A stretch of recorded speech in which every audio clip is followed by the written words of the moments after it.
श्रवण कुमार कथा। पौराणिक युग में शांतनु नामक एक सिद्ध साधु थे। इनकी पत्नी भी एक सिद्ध धर्मपरायण नारी थी। कहानी उस समय की है जब शांतनु और उनकी पत्नी बहुत वृद्ध हो चुके थे और उनकी आंखों की रोशनी भी चली गई थी। इन दोनों का एक पुत्र था जिसका नाम था श्रवण कुमार। श्रवण कुमार बहुत ही सरल स्वभाव के व्यक्ति थे। माता पिता के लिए उनके मन में बहुत प्रेम एवं श्रद्धा थी। वो दिन रात अपने माता पिता की सेवा करते थे। अपने माता पिता का बच्चों की तरह लालन पालन करते थे। उनके माता पिता भी स्वयं को गौरवशाली महसूस किया करते थे और अपने पुत्र को दिन रात हजारों दुआएं देते थे। कई बार दोनों एक दूसरे से कहते कि हम कितने धन्य हैं कि हमें श्रवण जैसा मातृभक्त पुत्र मिला, जिसके स्वयं के बारे में न सोचकर अपना पूरा जीवन वृद्ध नेत्रहीन माता पिता की सेवा में लगा दिया। इसकी वजह कोई अन्य होता तो विवाह के बाद केवल स्वयं का हित सोचता और बूढ़े नेत्रहीन माता पिता को कहीं छोड़ आता और खुशी से अपना जीवन यापन करता। जब ये बात श्रवण कुमार ने सुनी तो उन्होंने माता पिता से कहा कि मैं कुछ भी भिन्न नहीं कर रहा हूँ। यह मेरा कर्तव्य है। जब मैं छोटा था तब आपने मुझे इससे भी ज़्यादा अच्छा जीवन दिया और अब मुझे यह सौभाग्य प्राप्त हुआ है कि मैं आपकी सेवा करूं। आप दोनों जो भी इच्छा रखते हैं मुझसे कहें, मैं उसे अवश्य पूरा करूंगा। तब शांतनु और उनकी पत्नी कहते हैं, पुत्र श्रवण, हम दोनों की आयु बहुत हो चुकी है। अब जीवन का कोई भरोसा नहीं है। किसी भी समय हमारी आंखें बंद हो सकती हैं। ऐसे में हमारी एकमात्र इच्छा है कि हम तीर्थ यात्रा करना चाहते हैं। क्या तुम हमारी यह इच्छा पूरी कर सकते हो?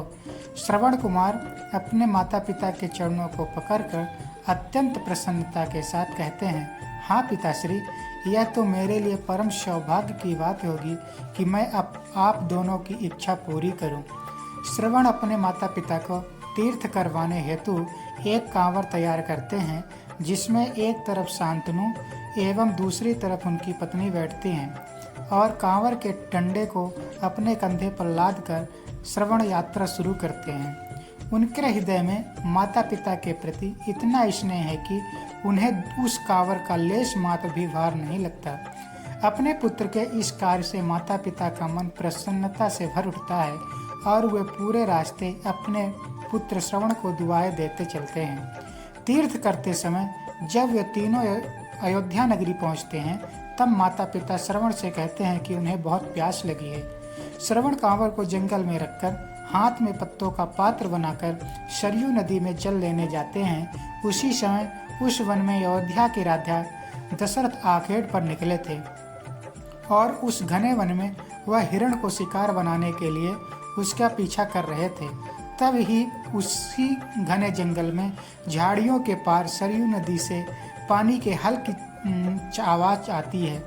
उस हलचल को हिरण के पानी पीने की आवाज समझकर महाराज दशरथ शिकार के उद्देश्य से तीर चला देते हैं और वह तीर श्रवण कुमार के हृदय को आघात पहुंचाता है, जिससे उनके मुख से पीड़ा भरी आवाज निकलती है, जिसे सुन दशरथ स्तंभ रह जाते हैं और उन्हें अनहोनी का एहसास होता है और वे भागकर सरयू नदी के तट पर पहुंचते हैं, जहां वे अपने तीर को श्रवण के हृदय में लगा देख भयभीत हो जाते हैं और उन्हें अपनी भूल का एहसास होता है। दशरथ श्रवण कुमार के समीप जाकर उनसे क्षमा मांगते हैं। तब अंतिम सांस लेते हुए श्रवण कुमार महाराज दशरथ को अपने वृद्ध नेत्रहीन माता पिता के बारे में बतलाते हैं और कहते हैं कि वे बहुत प्यासे हैं, उन्हें जाकर पानी पिला दो और उनके बाद उन्हें मेरे बारे में कहना।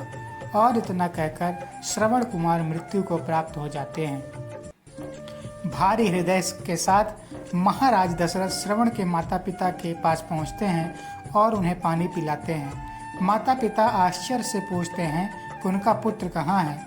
वे भले ही नेत्रहीन हों पर वे दोनों अपने पुत्र को आहट से ही समझ लेते थे। माता पिता के प्रश्न को सुनकर महाराज दशरथ उनके चरणों में गिर जाते हैं और बीती घटना को विस्तार से कहते हैं। पुत्र की मृत्यु की खबर सुनकर माता पिता रोने लगते हैं और दशरथ से उन्हें अपने पुत्र के पास ले जाने को कहते हैं। महाराज दशरथ कांवड़ उठाकर दोनों माता पिता को श्रवण के शरीर के पास ले जाते हैं। माता पिता बहुत जोर जोर से विलाप करने लगते हैं। उनके विलाप को देखकर महाराज दशरथ को अत्यंत ग्लानि का आभास होता है और वे अपनी करनी की क्षमा याचना करते हैं। लेकिन दुखी पिता शांतनु महाराज दशरथ को श्राप देते हैं कि जिस तरह मैं शांतनु पुत्र वियोग में मरूंगा, उसी तरह तुम भी पुत्र वियोग में मरोगे। इतना कहकर दोनों माता पिता अपने शरीर को त्याग मृत्यु को प्राप्त हो जाते हैं।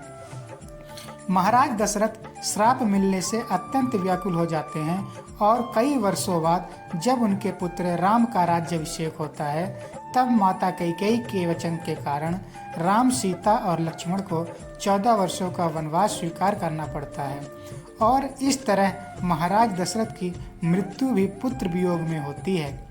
अपने अंतिम दिनों में उन्हें शांतनु के कहे शब्द याद आते हैं और वे राम के वियोग में अपना शरीर त्याग देते हैं।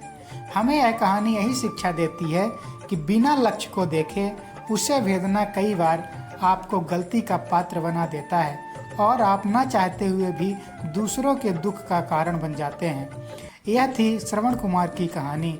अपनी माता पिता भक्ति के कारण ही श्रवण कुमार पुराणों में जीवित हैं। श्रवण कुमार सदैव अपनी मातृभक्ति के लिए जाने जाते हैं। उन्हीं की कहानी सुनाकर माता पिता अपने बच्चों को संस्कारित करते हैं। रामायण महाकाव्य में ऐसे कई चरित्र हैं जो हमें वास्तविक जीवन के कर्तव्यों का ज्ञान देते हैं और हमें धर्म एवं कर्म का सही मार्गदर्शन देते हैं। अगर आपको ये कहानी अच्छी लगी तो कृपया वीडियो को लाइक करें और चैनल को सब्सक्राइब और शेयर करें। इसी तरह वीडियो सुनने और देखने के लिए कृपया हमारे चैनल पर जरूर आएं। धन्यवाद।